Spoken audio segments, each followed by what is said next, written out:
Let's just move on, Vanessa, to HTS in Syria, and let's see if we can hear what you're saying. So this is the BBC saying that Iran is cancelling.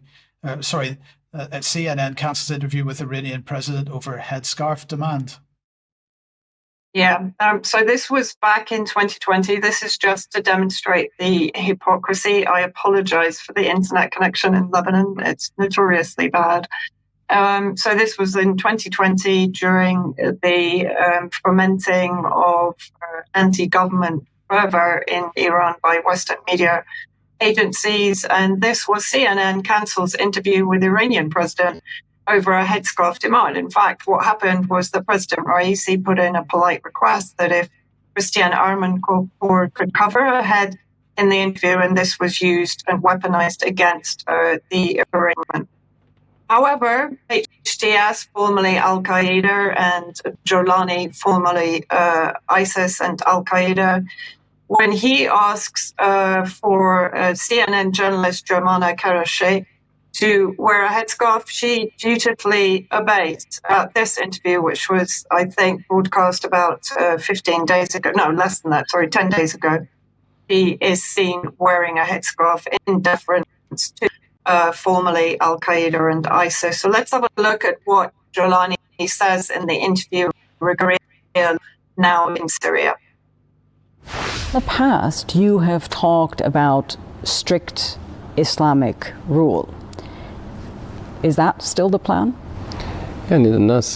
People who fear Islamic governance either have seen incorrect implementations of it or do not understand it properly. We are talking about something that aligns with the traditions and nature of the region.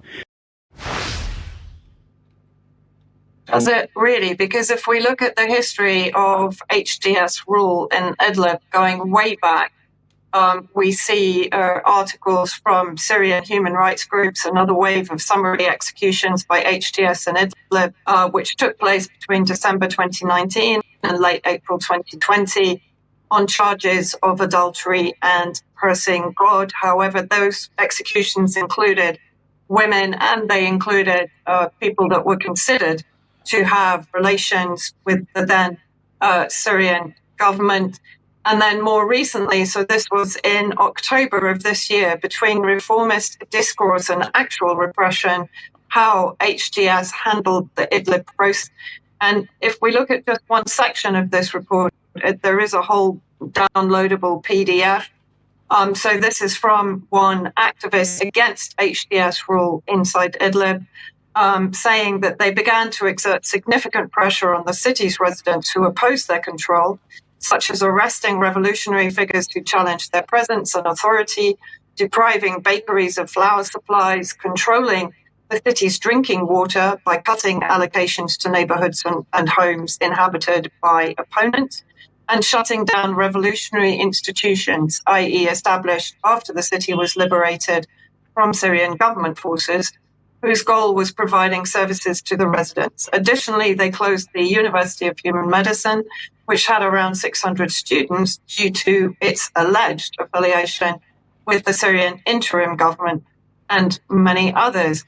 Now, of course, this is completely being whitewashed by the Western media agencies, while, of course, the US Department of State description of the Islamic Republic of Iran as a dangerous regime, and one where the Iranian people, according to the US State Department, are largely pro-Western, but are brutally subjugated by an anti-Western religious theocracy. So I'm just trying to demonstrate here the absolute hypocrisy of Western reporting, both by government agencies and by media agencies. And then let's move on to what HTS are actually bringing in to curtail any opposition inside Syria itself. So this was a few days ago. The Information Ministry of Syria's transitional government announced that war correspondents who worked under the former regime under President Assad's government would face trial. The announcement follows a pledge by Hayat Tahrir al-Sham, a dominant faction in the region, that it would not prosecute journalists operating inside Syria. This kind of crackdown is obviously still going to be an element of HTS's governance, despite all of the media's attempts to present it as otherwise.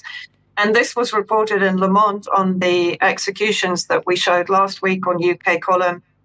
Video shows summary execution of Assad regime henchmen. It's quite extraordinary how this is being framed, almost as if it's absolutely acceptable that anyone that is summarily and arbitrarily decided is a henchman of the Assad government is to be legitimately executed or tortured. And again, we're back to the description of Iran. The shadow of the gallows looms over Iran, but no mention of the gallows that are being established in cities like Homs and Hama in Syria to execute back again to the Assad henchmen. And I want to play this report, or a section of the report, by Jeremy Bowen when he's covering the potential summary execution of an Assad henchman in Damascus. So let's just play this.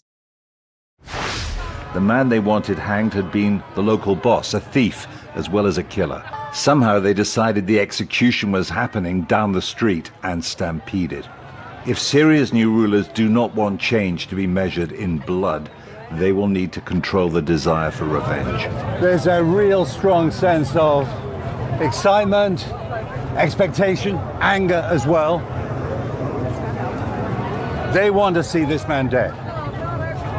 They don't just want justice to be done, they want to see it being done, not just because of his crimes, but because of the boundless cruelty of the Assad regime. And this is simply not journalism. This is jingoism on behalf of HTS and the overthrow of the Syrian government, which, of course, the BBC was heavily involved with through BBC Media Action from 2004 onwards. There is absolutely no evidence that the individual that Bowen is talking about is a killer. He hasn't gone through any kind of trial or prosecution process. And Bowen is literally, in my opinion, in that video, advocating for the execution of former government officials. Then we come on to the appointees in the various government positions throughout Syria under the control of HTS. So we have the Ara al-Sham, one of the splinter groups, terrorist splinter groups, never prescribed as a terrorist group, but nevertheless carried out terrorist activities in Syria since 2011. So the leader of Ara al-Sham, Amir al-Sheikh, appointed as the governor of the countryside of Damascus, and former Ara al-Sham leader Hassan Soufan appointed as governor of Latakia. And of course, Latakia is the area where many of the Alawites and Shia Muslims and even employees of government agencies have fled for safety. So let's have a look at Ara al-Sham's record of terrorist activity. US, UK, and France refused to designate them, even though they were partners of Al-Qaeda or Jabhat al-Nusra.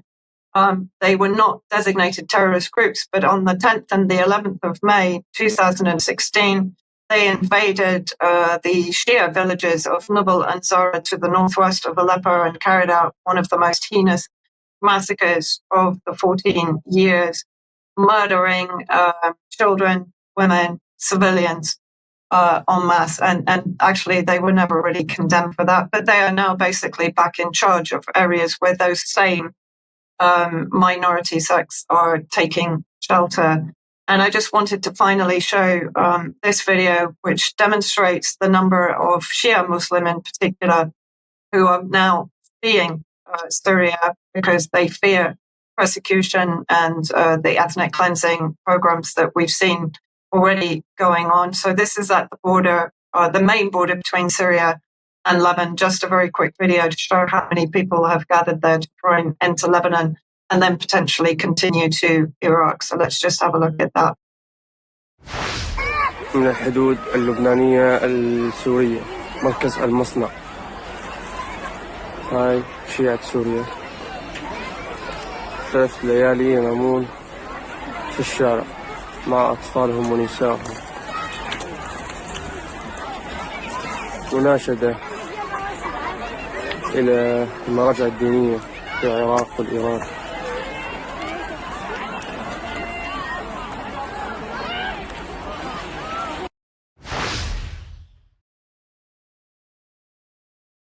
So, I mean, what is going on in reality on the ground is we're not being told about by the media agencies that are there on the ground alongside HTS. We heard everything, which is absolutely fantastic. So that was brilliant. Now, what wasn't so brilliant, however, was Jeremy Bowen's report, and I have to say that's the second time I've watched that, and it doesn't get any better. Why? Where do we even start with this? Because the BBC has been very much promoting the activities of HTS as being something almost like statecraft. When in fact it is just terrorism. Yeah, absolutely. They've continued their role, as we've talked about many times on UK Column, from 2004 until 2011, when, of course, they were again presenting the terrorist groups as legitimate political opposition to the Syrian government. Yes. Okay. Well, look, I want to just take one example of this and get your thoughts on it afterwards. So here's the BBC saying this morning, life in Idlib hints at what Syria can expect from rebel rule. Now, in your main report there, you were absolutely showing what life in Idlib was like under the so-called rebel rule, in fact, and it involved summary executions and other things. So this is Hugo Bachega, if we just put that back on screen for a second. And you can see in the subhead under the caption under the image, it says Hayat Tahrir al-Sham brought some semblance of stability to Idlib in 2017 after years of civil war. Now, we could laugh at that, but actually this is extremely serious, because my question is, when we saw the likes of Richard Medhurst and several others being arrested recently because of comments that they made, which were allegedly supportive of Hamas, we now have mainstream media journalists and politicians absolutely offering support for a prescribed terrorist group, and that is HTS. It's still prescribed, and whether or not the British government goes on to deprescribe it, which is what they're talking about doing, the statements were made while it was prescribed, and this is against the law. So let's just remind ourselves of what the law is. Section 12 of TAC 2000 makes it an offence to invite support for a prescribed organisation, express an opinion or belief that is supportive of a prescribed organisation, or to arrange, manage, or assist in arranging or managing a meeting in support of a prescribed organisation. And mainstream media and politicians are doing all of those things. Now, do we live under the rule of law or not? Because Keir Starmer will be the first to say that we do. Sorry, I'll rephrase that. Keir Starmer will be the first to lie that we do. And this is a clear demonstration that he is lying when he says it, because clearly politicians and the mainstream media, with respect to the Terrorism Act 2000, are above the law. They can say what they like when it is expedient with respect to whichever terrorists they want to be in charge of a country at the time. So I'm going to bring this BBC article back on screen again and ask, why has Hugo Bachega not had a visit from counter-terrorism police in this country? Why has Keir Starmer not had a visit from counter-terrorism police? Why has our illustrious Foreign Secretary not had a visit from counter-terrorism police? These are the questions that we need to ask. And I'll just say that I have asked counter-terrorism police for a statement on this. They haven't got back to me yet. And if they do get back to me before Friday's programme, I will be mentioning it on Friday's programme, of course.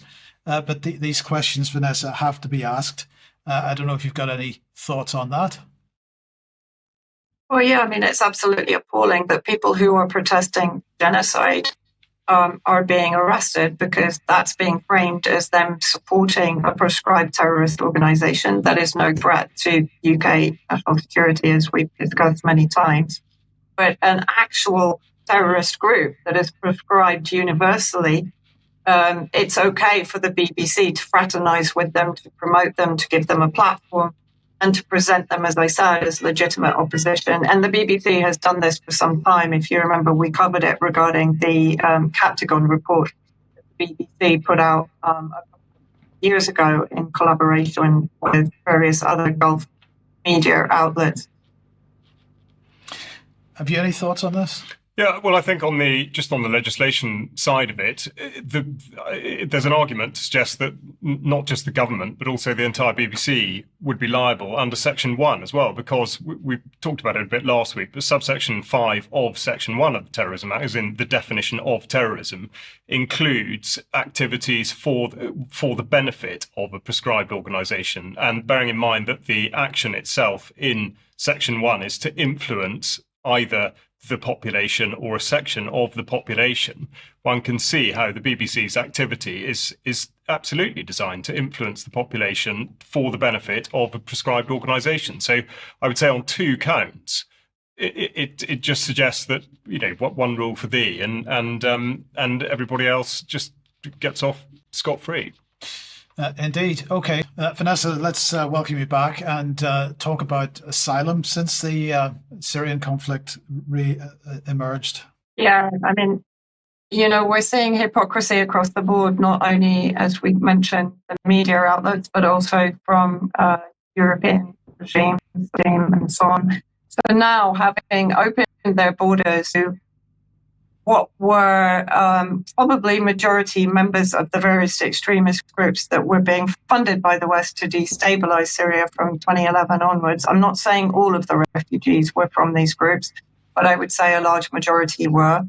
They opened those borders in order to also weaponize the refugee crisis against President Assad and the Syrian government. Now are genuine minorities in Syria, including Christian, Alawite and Shia, that are in danger of ethnic cleansing, displacement and execution. Europe's halt Syrian asylum applications after Assad's fall. So let's have a look at the countries that are actually involved in that.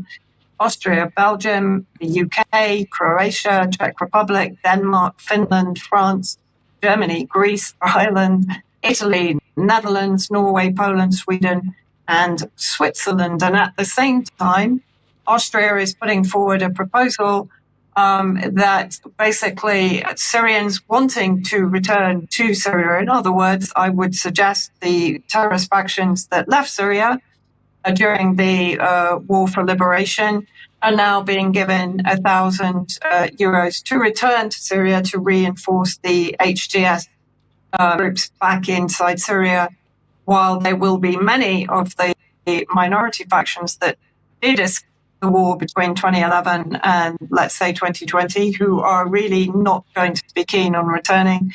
And, of course, the potential is that they will be forced to return. So, again, just extraordinary hypocrisy from the particular and from the UK. Yes, indeed. Thank you for that. Now, Vanessa, let's bring you back onto the programme, back to international affairs. And the question is, with what's happened in Syria, what has Russia's response been? People in Syria have seen Russian convoys heading back to their base at Hymamim on the Syrian coast, back to the EU and their hypocrisy. They are debating pushing Syrian rulers, HTS, which is in fact a transitional government. It's not a recognized government yet, to oust the Russian army. The Dutch minister says the lifting of sanctions should be conditional. Syria now controlled by a former affiliate of Al-Qaeda. Notice how they're trying to distance them from the terrorist groups that they still are. Now, this is a report in the HTS talking about the fact that Russia is potentially going to be pivoting towards Libya, having effectively, let's say, the control very much in Syria, because now it's dependent upon Turkey to provide protection for it while Syria is under the control of the various terrorist and foreign groups, because there are Chechen terrorists among the HTS groups, and of course Uyghurs, Chinese extremists that have actually already attacked the Chinese embassy in Damascus. And so there is an idea that Russia is going to pivot towards Libya and slowly reduce its presence in Syria. And if we just have a look at the map, it will demonstrate where many of the planes, for example, from Hamamim will finish up, which is in the Al Jufra airbase, pretty much in the center of Libya, but not far from the coast. A coast, of course, which is to a large degree under the control of Turkey.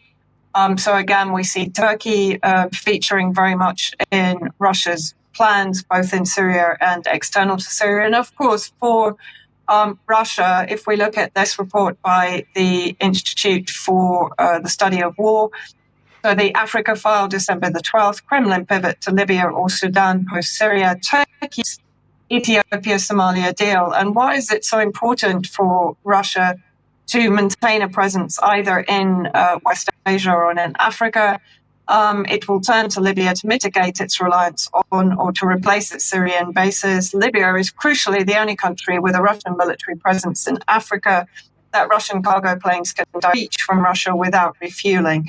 Heavier cargo planes can reach Libya only by flying over Turkish airspace. This range issue will increase the political leverage that Turkey will hold over Russia or the practical cost of supporting Russian operations in Africa if more cargo planes stop to refuel at other airfields. So Russia facing also a fairly uncertain future in the region as a result of what happened in Syria. Yes, and I mean, have you got any sort of thoughts on Turkey's role in this whole thing and how Turkey is likely to play this? Because Turkey seems to be trying to play both sides of the coin for quite a long time now. Yeah, I mean, Turkey always does. Turkey at the moment is in a very strong position because it has control, particularly of the Muslim Brotherhood factions that now have control over Syria. It has some influence over HTS and the groups affiliated to HTS. And of course, it is a NATO member state. And now what we're seeing, as I said, is that Russia is now far more dependent on Turkey than it ever was prior to the fall of the Syrian government. And so Turkey now is in a much stronger position, was during Assad's presidency. Yeah. Okay. Thank you. Thank you for that, Vanessa. Okay, we're going to